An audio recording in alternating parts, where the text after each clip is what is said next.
Hello everybody, I'm Gunjan from Astro Gunj and welcome to my Astro channel. And today we would be talking about nakshatras. So last video I had spoken about this 12 signs in Vedic astrology. Now going forward with that talk, now we are going to take the nakshatras into account. So like I told you that there are 12 signs. Each sign is of 30 degrees. So 12 into 30 we have 360 degree, a circular zodiac.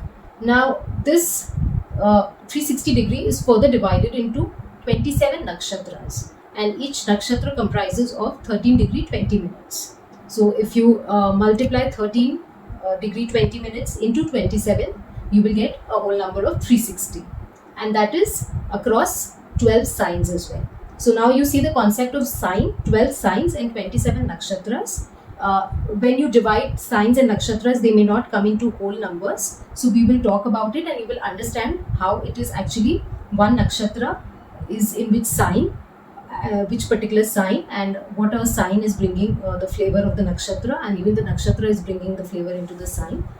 That way you would understand. Now this is very important to understand the meaning of each and every nakshatra, because when we read a horoscope, we have planets placed in a particular sign, and sub to it is the nakshatra as well. So if you want to really read a chart into detail and get into the finer nuances, you will have to know the characteristic and the flavor which the nakshatra also brings about. Now nakshatras, like I told you, there are 27 nakshatras which are ruled by each of the 9 planets. So each planet has 3 nakshatras as the lordship. So 3 into 9 is 27, and there is a series which is followed.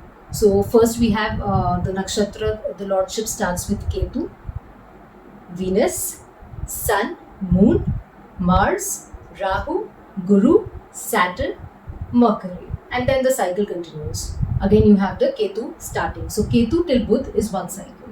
And this is very important for you to remember, because when we take the Vimshottari Dasha system, the Vimshottari Dasha system maintains this sequence as well. And whichever nakshatra you are born in, as in terms of moon, that is the starting point which is taken in Vimshottari Dasha, and then the cycle continues accordingly.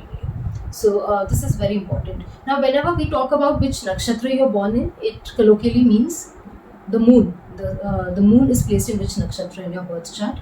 However, it's important for you to understand nakshatra from its individual characteristic point, because not only moon but other planets will also be placed in certain nakshatra, and they will also bring an element there. So it is important that beyond moon also you understand what the nakshatra stands for.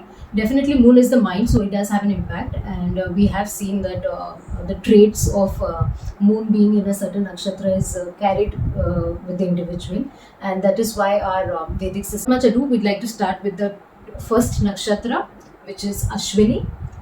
It is ruled by Ketu.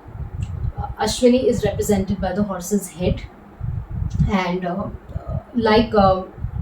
and it is from 0 degree of Aries to 13 degree 20 minutes of Aries. So this nakshatra wholly and purely falls in the Aries sign. So it has that Martian energy of Aries, but now Ketu is coming as the Lord here. So a lot of Ketu presence will also come. Since it's represented by the horse's head, the horse energy is very much there. So these individuals are very dynamic.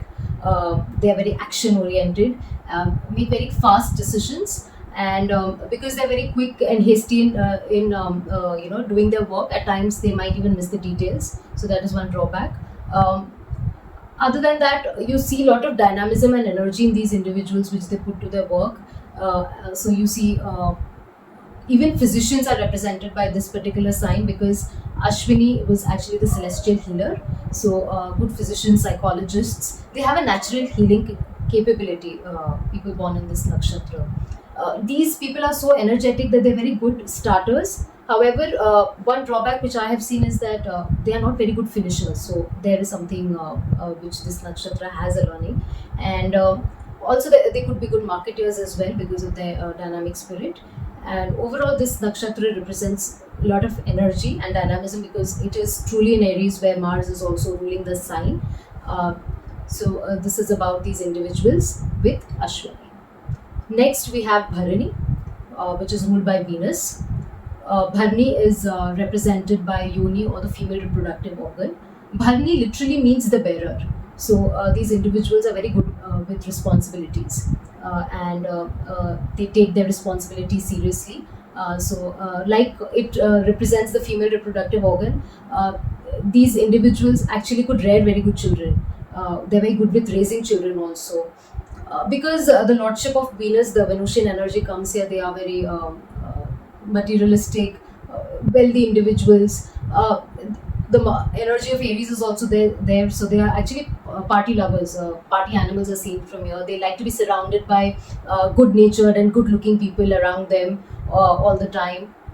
Very dynamic and energetic towards their work, towards their personal life, and very again.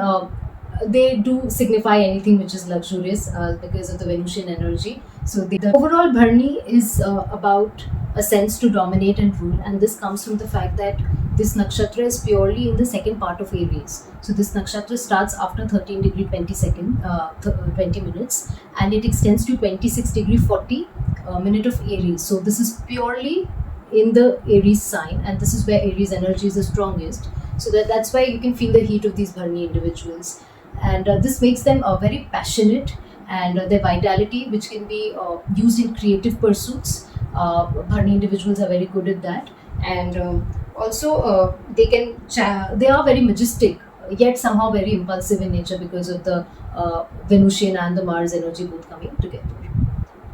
Next, we go on to the nakshatra Kritika. Now, this is the first nakshatra which is going to be partly in two signs. So, Kritika starts from 26 degree 40 minute from Aries, and it extends to 10 degrees of Taurus. So, this nakshatra has the first pada in Aries sign, whereas the other three padas go into Taurus. Now, what is a pada? Every nakshatra is further divided into 4 padas. So, every pada is of 3 degree 20 minutes. So, 3 degree 20 minutes into 4 would give you 13 degree 20 minutes of one nakshatra.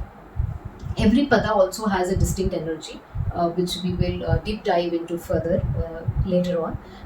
But from here, we have to understand that with regard to Kritika, which is ruled by Sun, the energy of Kritika, first pada which lies in the Aries, versus the energy of Kritika, the latter 3 padas which lie in Taurus, they are going to have slight difference.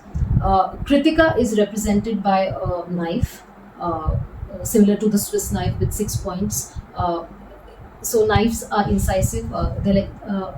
It is actually also represented by scissors, a pair of scissors. So these individuals actually make very good surgeons because you see anything cutting, etc., going into it.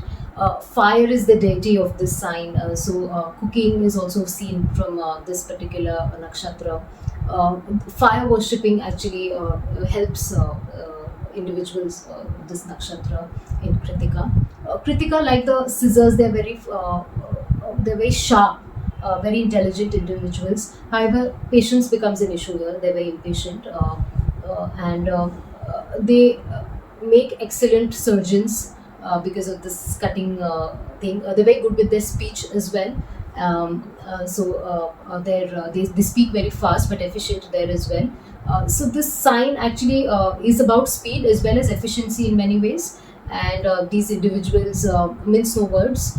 And the latter part, which falls into Taurus, is where the energy of Kritika actually becomes better, because here with the Martian energy also coming into play, the dominance of Kritika in terms of cutting and the Martian energy, the control is not there. But the rest of the 3 padas, especially the third and the fourth pada, which is in the latter half of the Taurus, after 7 degree to 10 degree, that part of Taurus, definitely the nakshatra does better because the energy of Taurus also comes in. Like we know, Taurus has a very earthy and a very stable energy. So with that energy, the nakshatra actually does very well.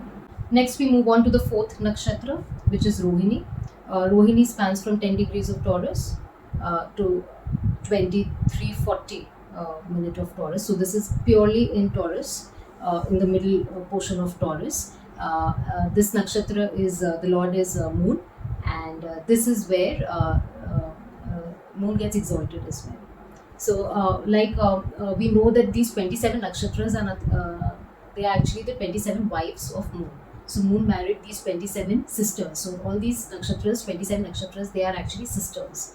Out of them, Rohini was the one who was the most beautiful, and she was the most loved by moon. So that is the reason why moon also gets its exaltation in this particular nakshatra.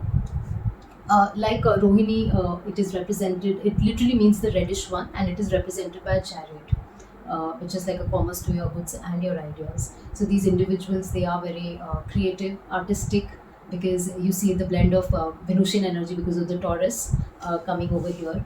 Also, since the Taurus sign is here we see that the bull, which represents fertility and gate, is actually very well represented in Rohini Nakshatra. These individuals, they have an innate sense of beauty, luxury, and comfort.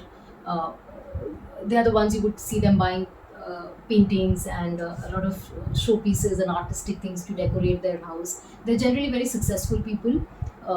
They Because of the earthy energy of Taurus, here you see they have a very fixed mindset. Most of the times they're very fixed in their thought process, although they are open to new ideas, but they would be very cautious to take up anything which is relatively new that way. And these individuals, besides their creativity, they would do very well in uh, areas like agriculture, growing your nursery, gardening, animal husbandry. In fact, most of these people, you would see them, they would have a hobby of having their own nursery, or even probably doing something with animals, especially with cows and all, because that is the entire uh, something about this nakshatra. In fact, Lord Krishna was also of Rohini nakshatra, and you would know his love for cows, how he would serve the cows. So this nature comes into this Rohini nakshatra. Uh, One of the few drawbacks of this nakshatra is that they're very materialistic. They can be manipulative. They can take advantage of others because of this, and they generally they are very self-serving. They would serve only their family and community and not beyond. So these are certain drawbacks which would come with this nakshatra. But overall, since moon is exalted over here, definitely one of the most sort of nakshatras among all the 27 nakshatras, and one of the most talked about nakshatras because of the entire moon exaltation. However, these are certain drawbacks with every nakshatra which would come.